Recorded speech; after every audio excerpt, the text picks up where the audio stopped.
Hi అండి. అందరికీ నమస్తే. అందరూ ఏం జేస్తున్నారు? ఎలా ఉన్నారు? మళ్ళీ మీ ముందుకొచ్చేసింది ఉదయ కిచెన్.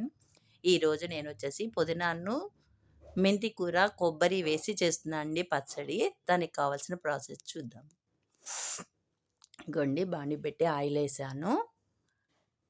దీనిలో ఫస్ట్ నేను పుదీనా వేశానండి. పుదీనా 2 ఒక్కసారే వేయించేసుకోవచ్చండి. వేరు వేరుగా అక్కర్లేదు. అన్నీ ఒకసారే వేయించేసుకోవచ్చు. ఇదిగో 2 వేసేసానండి. కొంచెం కానీ చలవండి. పుదీనా పచ్చడి చాలా బావుంటుంది. ఒంటికి గూడా చాలా మంచిదండి. అందుకోసమని 2 చలవ కాబట్టి వేసి చేస్తున్నాను. ఒక్క నిమిషం ఆగాక మూత తీసి మీకు చూపిస్తున్నా చూడండి. మంచిగా బాయిల్ అయిపోయింది మంచిగాను.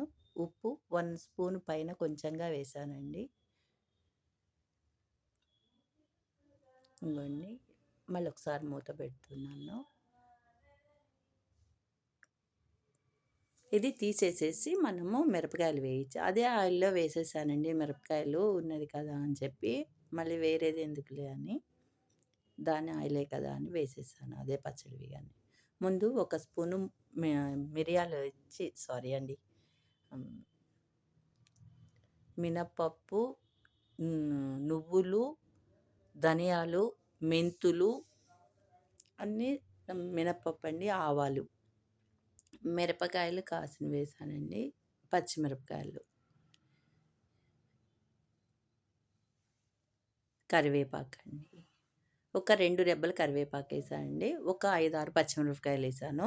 ఒక దగ్గర దగ్గర 8 మిరపకాయలేసానండి. 2 చిప్పలు కొబ్బరి తురిమి పెట్టానండి. కానీ పచ్చడి చాలా టేస్ట్‌గా ఉందండి. తప్పకుండా ట్రై చేయండి మీరందరూ. ఎలా కుదిరిందో కొంచెం కామెంట్ కూడా పెట్టండి. ఇదిగోండి మళ్ళీ కొంచెం ఉప్పు తగ్గుతుందేమోనని చెప్పి ఇంకొక స్పూను ఉప్పేసాను. కొంచెంగా వాటరేసానండి. ఎక్కువ వేయలేదు. ఇదిగోండి మంచిగా నలిగిపోయింది. బౌల్‌లోకి తీస్తున్నాను.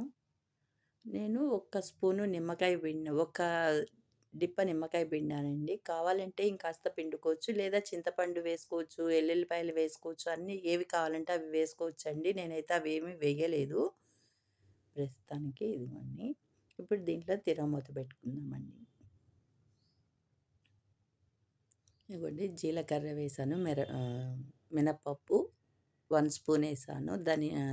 ఆవాలు 1 స్పూన్ ఏసాను. మిరపకాయలు తుంచి వేసాను. కరివేపాకు.